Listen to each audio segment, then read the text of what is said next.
होलिका दहन की कथा।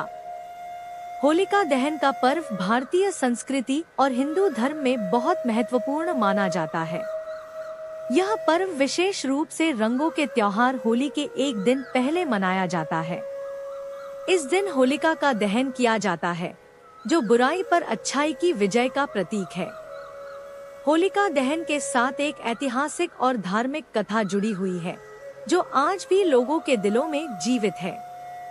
यह कथा असुर राजा हिरण्यकश्यप और उनके परम भक्त प्रहलाद की है। आइए इस कथा को विस्तार से जानें। असुर राजा हिरण्यकश्यप का अभिमान। हिरण्यकश्यप एक अत्यंत शक्तिशाली और बलशाली असुर था। वह अपनी असंख्य शक्तियों और जादुई वशीकरण से अजेय हो गया था। उसका अहंकार इस कदर बढ़ गया कि उसने भगवान के अस्तित्व को नकारते हुए स्वयं को ही सबसे शक्तिशाली माना। उसे यह विश्वास हो गया था कि उसकी शक्ति के सामने कोई भी शक्ति टिक नहीं सकती। हिरण्यकश्यप ने अपनी प्रजा से यह आदेश दिया कि वे उसकी पूजा करें और उसे ही भगवान माने। वह चाहता था कि उसे ही देवताओं जैसा पूजा जाए और भगवान के नाम का कोई जिक्र नहीं किया जाए। वह यही चाहता था कि उसकी पूजा हर किसी के घर में हो और यदि कोई उसकी पूजा नहीं करेगा तो वह उसे सजा देगा। प्रहलाद का जन्म और भक्ति। हिरण्यकश्यप का एक प्यारा बेटा था जिसका नाम प्रहलाद था।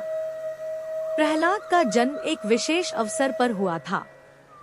उसका बचपन अत्यंत सरल और शांतिपूर्ण था, लेकिन जैसे ही वह बड़ा हुआ, उसने भगवान विष्णु के प्रति अपनी भक्ति दिखानी शुरू की।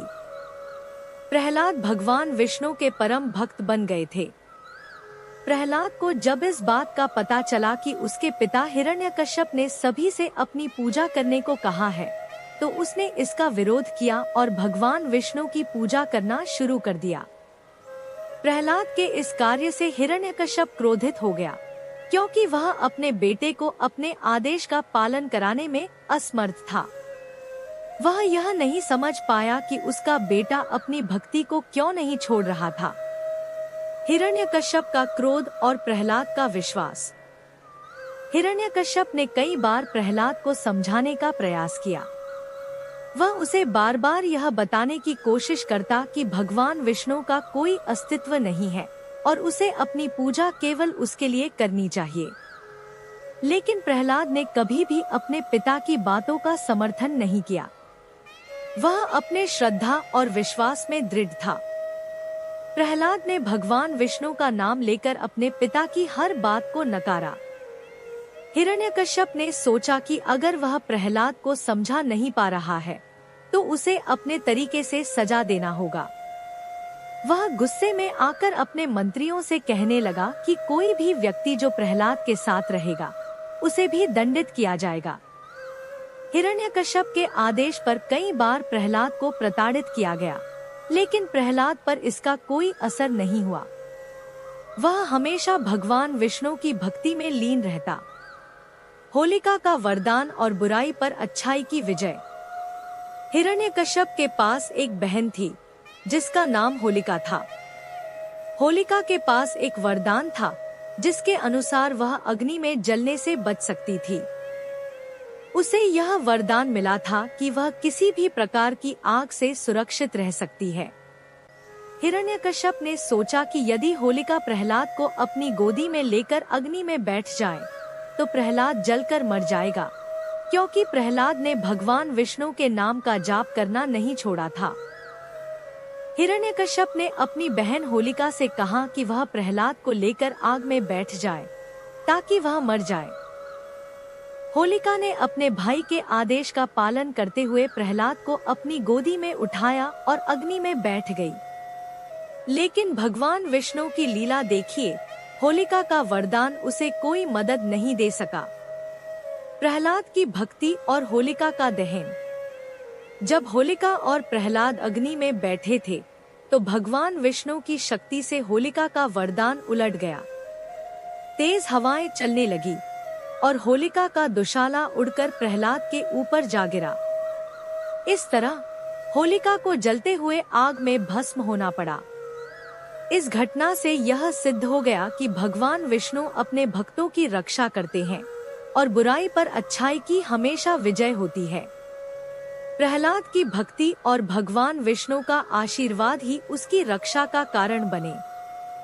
प्रहलाद का न केवल जीवन बचा, बल्कि यह घटना असुरों और राक्षसों के लिए एक पाठ बन गई कि बुराई को कभी भी अच्छाई पर हावी नहीं होने देना चाहिए। होलिका दहन की महिमा। होलिका दहन की यह कथा हर साल होली के दिन सुनाई जाती है और इस दिन का महत्व बहुत बढ़ जाता है।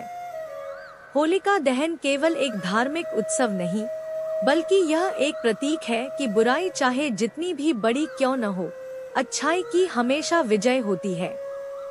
होलिका दहन से यह संदेश मिलता है कि हमें हमेशा सत्य और धर्म के रास्ते पर चलना चाहिए और बुराई का सामना करना चाहिए। होलिका दहन के दिन असुर राजा हिरण्यकश्यप और उसके भक्त प्रहलाद की कथा पढ़ने का विशेष महत्व है। यह कथा भगवान विष्णु के प्रति अडिग विश्वास और भक्ति की महानता को दर्शाती है।